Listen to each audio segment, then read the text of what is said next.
Hello everyone, let's talk about some weird statement. कुछ दिन पहले मैंने एक वीडियो देखी, काफी फेमस लेडी थी। उन्होंने कहा कि हमारे सनातन धर्म में डाइवोर्स जैसा वर्ड है ही नहीं। आप भी ये वीडियो देखिए पहले। क्योंकि हमारे सनातन में तो नहीं है। डिवोर्स इज इंग्लिश और तलाक उर्दू शब्द है। इस तरह की बातें करते हुए लोग अक्सर अलग अलग प्लेटफॉर्म पे आपको मिल ही जाएंगे।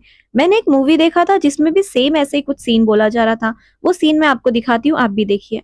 डिवोर्स को हिंदी में क्या कहते हैं? लो वेरी सिंपल, तलाक। यस यस, जीत गया, शाबाश मैन। नहीं यार, तुम हार गए। हाँ?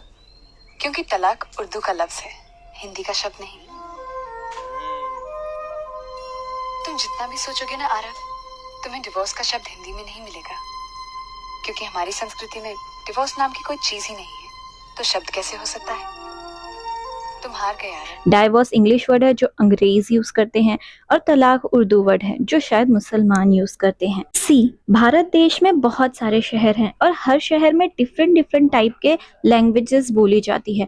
जैसे कि मैं बात करूं महाराष्ट्र की, तो वहां पर डाइवोर्स को घटस्फोट कहते हैं। इसके अलावा गुजरात में छुट्टा छेड़ा, बांग्लादेश में विवाह बिछड़े जैसे वर्ड का इस्तेमाल किया जाता है। यहाँ इस बात को पॉइंट आउट करने का मकसद सिर्फ इतना है कि धर्म और लैंग्वेज दो डिफरेंट चीजें हैं और इसे मिक्स करना बेवकूफी। जस्ट थिंक अबाउट इट, एक लड़की की शादी एक ऐसे इंसान से हो जाती है जो काफी डोमिनेटिंग, काफी अब्यूजिव और चीट करने वाला हो।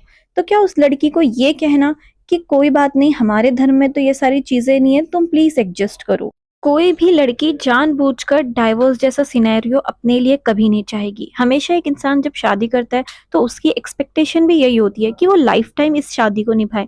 लेकिन अक्सर ऐसी सिचुएशन आ जाती है कि उसे ऐसी प्रॉब्लमेटिक सिचुएशन का भी सामना करना पड़ता है।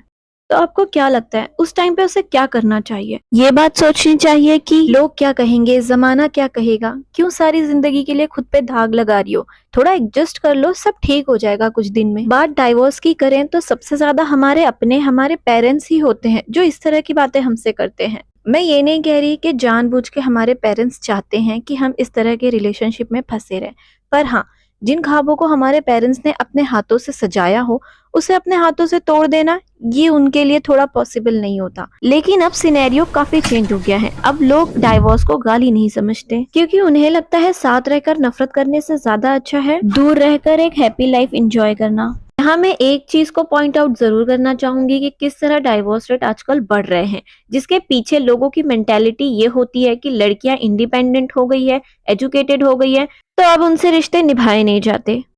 इस बात को इस तरह कनेक्ट किया जा सकता है कि आज से कई साल पहले औरतें अनएजुकेटेड हुआ करती थी, तो फाइनेंशियली इंडिपेंडेंट कभी नहीं हो सकती, तो इसलिए उन्हें अपने फादर, ब्रदर या हस्बैंड पे डिपेंड होना पड़ता था। लेकिन आज ये दौर नहीं है। आज अगर लड़कियां कमा रही हैं, लड़कियों के पास इंडिपेंडेंट है, लड़कियों के पास एजुकेशन है, उन्हें लगता है जब वो खुद कमा सकती हैं, अपने साथ साथ अपने आसपास के लोगों का भी पेट भर सकती है, तो वो एक अब्यूजिव इंसान के साथ क्यों रहे। जहां पहले एक ये मजबूरी हुआ करती थी कि एक अब्यूजिव इंसान के साथ रहना मेरी मजबूरी है बिकॉज मैं अनएजुकेटेड हूँ, लेकिन आज जब मैं एजुकेशन हासिल करके इंडिपेंडेंट हो सकती हूँ, तो मैं एक अब्यूजिव इंसान के साथ क्यों रहूं, क्यों मार खा के उसके साथ अपनी जिंदगी गुजारूं, जबकि मैं इंडिपेंडेंट होके कमा कर अपनी जिंदगी अच्छी जी सकती हूँ। जिस तरह सिक्के के दो पहलू होते हैं, बिल्कुल उसी तरह से हर कहानी के दो पहलू होते हैं।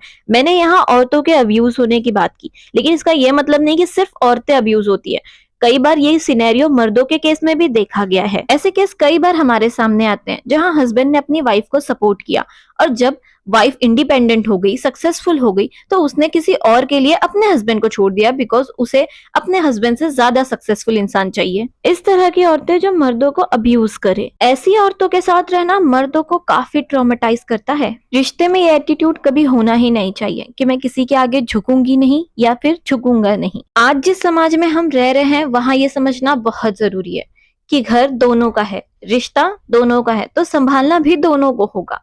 अगर एक गाड़ी के दो पहियों की तरह हम साथ मिलकर चले तो जिंदगी आसान हो जाएगी। कई बार झुकना और अपने आप को लचीला बनाना रिश्ते में बहुत जरूरी होता है। यहाँ जरूरत है अपने पार्टनर को अंडरस्टैंड करने की। सो यार, दैट्स इट माय वीडियो।